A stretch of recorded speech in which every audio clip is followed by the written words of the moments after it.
October 30th, 1945. Picture a Nissen hut in a damp English field, corrugated metal, thin blankets, the slow drip of rain. A sharp rap at 2 in the afternoon. For the women inside, the sound lands like a verdict. They freeze. Greta Muller's hands stop in a wash basin. A tin mug clatters to the floor. For years they had been taught to expect only brutality from enemy hands. Hunger, interrogation, worse. So when the door opens and 2 British guards step in, shoulders square, breath steaming in the cold light, the room holds its breath. What the guards carry is small, ordinary, and utterly inexplicable, a paper bag tied at the top. They call it sweets.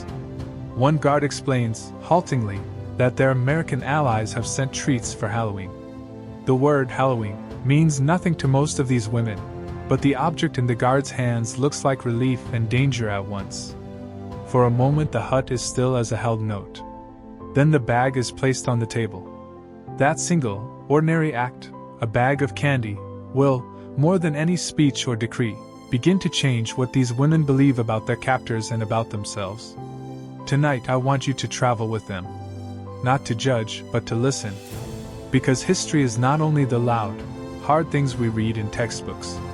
Sometimes it is the small, bewildering moments, the way a taste can open a mind, the way a knock can become the hinge of a life. These women were not frontline soldiers.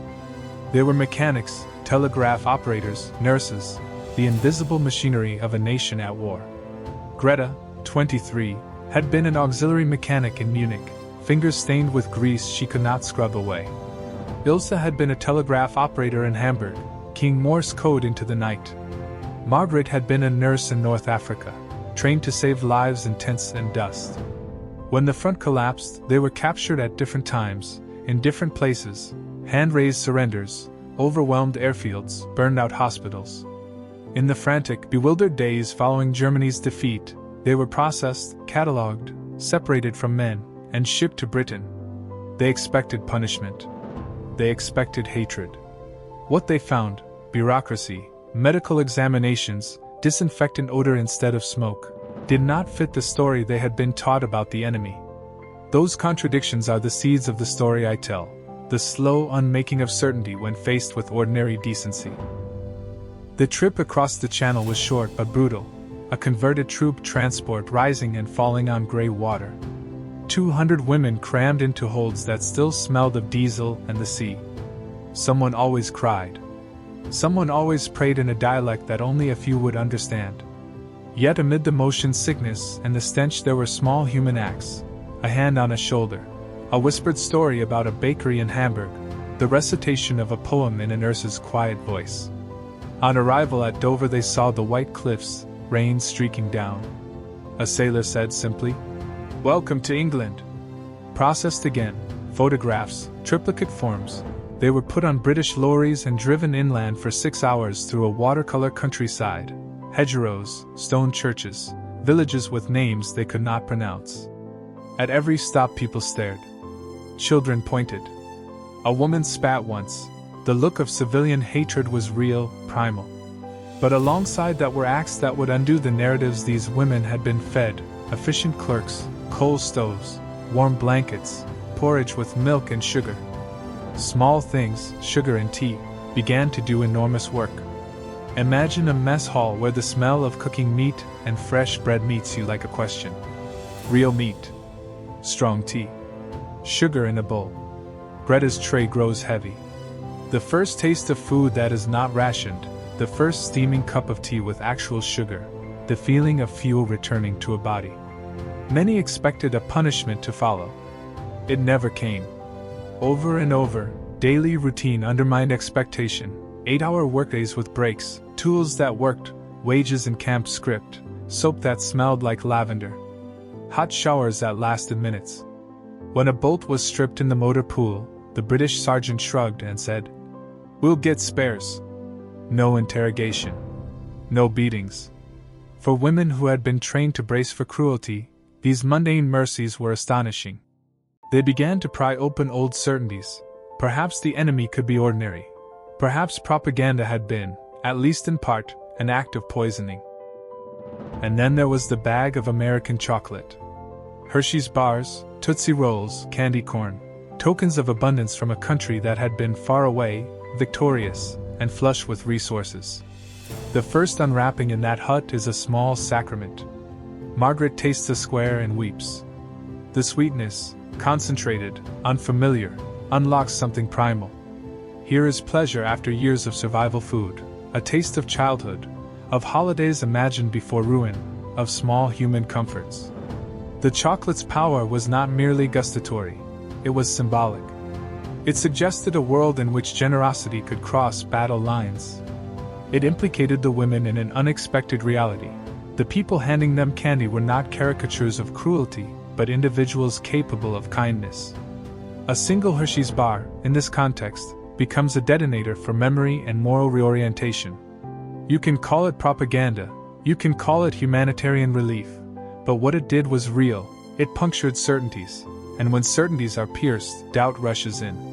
Diaries and newspapers mattered in these months.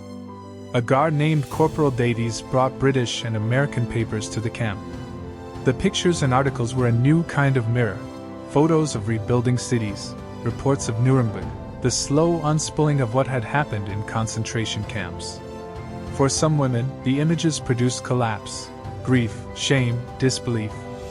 For others, the newspapers were a classroom where a hidden curriculum of truth replaced the one they'd been taught. They began to read about the camps, about industrialized murder, and the cognitive dissonance threatened to overwhelm them. How could they explain hot showers and football matches when the wider world was learning of gas chambers? The answer some reached was complicated and painful. People are not simply monsters or saints. Systems produce crimes, and ordinary people can be capable of both harm and mercy. The newspapers accelerated a moral reckoning that was already underway. The slow, necessary work of unlearning propaganda and relearning human complexity. There were ordinary entertainments that became extraordinary bridges. A football match between guards and prisoners ended with shared cigarettes and laughter. Music, Glenn Miller, Benny Goodman, spilled from a gramophone and taught them new dances. A British chaplain borrowed elements from both traditions for Christmas, and voices rose in German and English, Silent Night, stitched across barbed wire. These were not theatrical reconciliations but small human exchanges, clumsy, awkward, immensely real. A guard showed a photograph of his wife and children. A captain said, almost casually, "I hope someone is patching up our boys in Germany the same way." That moment, the guard imagining treatment for his own sons, lodged in Margaret's mind. Empathy, it turns out, is not the exclusive preserve of any one side.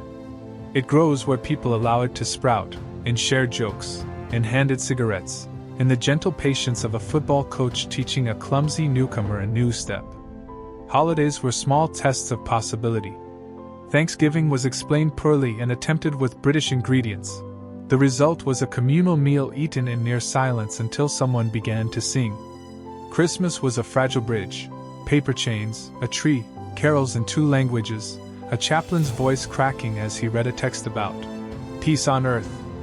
Care packages arrived from British families, addressed to the women far from home, containing soap, scarves, biscuits, and letters.